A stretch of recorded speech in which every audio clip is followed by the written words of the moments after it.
What's up everyone, welcome to Riyan Ahmed channel. আর আজকে আমি কিছু অসাধারণ লেভেলের ফটো শুটিং করতে যাচ্ছি, যেটা তোমরা থাম্বনেল দেখে বুঝিয়ে গিয়েছো। সো তোমরা চাইলে তোমাদের ফোন দিয়ে ফটো শুটিংটা করতে পারো, কিংবা যদি তোমাদের ক্যামেরা থাকে তো ক্যামেরাতে ফটো শুটিংটা করতে পারো। বিকজ আমার কাছে আছে ফোন, সো আমি ফোন দিয়ে আমাদের পিকটা ক্লিক করব।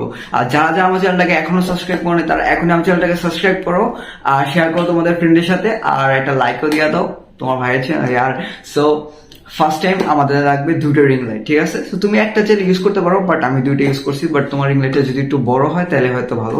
আর তুমি যদি ডিএসএলআর ইউজ করো তাহলে তোমার এত বড় রিং লাইট দরকার নেই, তুমি একটা নর্মাল রিং লাইট দিয়ে 14 ইঞ্চি 18 ইঞ্চি রিং লাইট দিয়ে ইজিলি পিকটা ক্লিক করতে পারবা। বা তুমি দুটা 12 ইঞ্চি রিং লাইট ইউজ করতে পারো। সো ফার্স্ট টাইম আমাদের কি লাগবে? একটা স্ট্যান্ড অ্যান্ড দুইটা রিং লাইট। ওকে, সো আমরা দুইটা রিং লাইট দুই সাইড রাখবো, কিন্তু একটা যদি হয় তাহলে যে কোনো এক সাইড রাখবো। দুই সাইডে যে কোনো এক সাইড রাখলে হলো। বা আমরা স্ট্যান্ডে আমাদের ফোনটা রাখবো, এরপর টাইমার সেট করে ক্লিক করতে পারি। আর না হয়তো তোমার একটা ফ্রেন্ডকে দিয়ে ক্লিক করো, বিকজ আমি তো আমার ফ্রেন্ডকে দিয়ে ক্লিক করেছি। আমার ফ্রেন্ডরা তো আজেরা থাকে। হ্যাঁ, আমি বললাম যে আসো একটু ফটো শুটিং করে আসো আমার সাথে, তোরও কয়েকটা পিক তোলা দেবো, আমি নিজেও কয়েকটা পিক তুলবো, তোর এসে শিখাই দেবো। সো আমি পাম্পুন্ডি মাইরে আমার ফ্রেন্ড দিয়ে ক্লিক করেছি। তোমরাও চাইলে এরকম কিছু করতে পারো আমার মতো।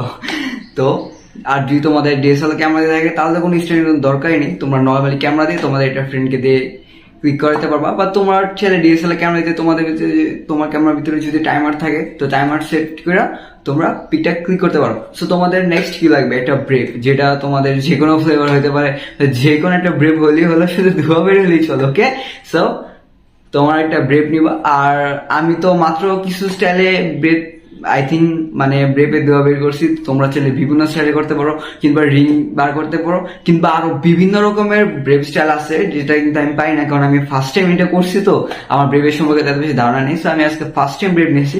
তো তোমরা যাদের প্রতিনিয়ত ব্রেভ ইউজ করো, কিংবা তোমরা এটা আই থিঙ্ক বিভিন্ন ধরনের স্টাইল ভাবে খাইতে পারো, তো তোমরা ওই স্টাইলে কিছু পিক তুলতে পারো। আমি কি করছি যে আমি এটা চেয়ার নিছি আর নিচে রাখছি, আর আমি স্ট্যান্ডের ভিতরে ফোনটা রাখা, এরপর আমি আমার ফটোটা ক্লিক করছি অনেক ইজিলি ভাবে। তো তোমরা চাইলে এরকম কিছু করতে পারো, ঠিক আছে? আর আমি এডিটিং এর জন্য লাইটরুম অ্যাপ ইউজ করি। তো তোমরা অনেকে আমাকে কমেন্টে এসে বলতেছো ভাইয়া তোমার কোন লাইটরুমটা ইউজ করো, কোন লাইটরুমটা আমাদের ভালো হবে, বা তোমার লাইটরুমটা আমি ইউজ করতে চাই, কিভাবে করব তুমি প্লিজ ডাউনলোড করে দেখাতো। সো ওইটার ভিতরে অনেক তাড়াতাড়ি একটা ভিডিও আসতেছে, কালকে হয়তো পরশু তোমরা ভিডিওটা পেয়ে যাবা। সো ওইটার জন্য হালকা একটু অপেক্ষা করো, আর তোমার ভাই চ্যানেলটা সাবস্ক্রাইব করে দিও। ওকে, সো আমাদের ফটোটা ক্লিক হয়ে গেছে, যেটা তোমরা দেখতে পাচ্ছ। আর তোমরা হয়তো স্ক্রিনে দেখছো যে আমি কিভাবে ফটোটা ক্লিক করছি আমার ফ্রেন্ডে দিয়ে, বা ব্রেভ কিভাবে আমি টান দিচ্ছি, বা আমি কিভাবে বসছি। তো তোমরা চাইলে বিভিন্ন স্টাইলে বসতে পারো, কিংবা ব্রেভে স্টাইলে পিক তুলতে পারো। সো তোমাদের কাছে যদি ব্রেভও না থাকে তাহলে কোনো প্রবলেম নাই, তোমরা অন্য হাত মাতে এদিকে ওই দিকে রাখা তোমরা পিকটা ক্লিক করতে পারো, এটা অনেক ইজিলি। সো আমরা এখন লাইটরুমে আমাদের পিকটা এডিটিং করবো। So let's go to Lightroom.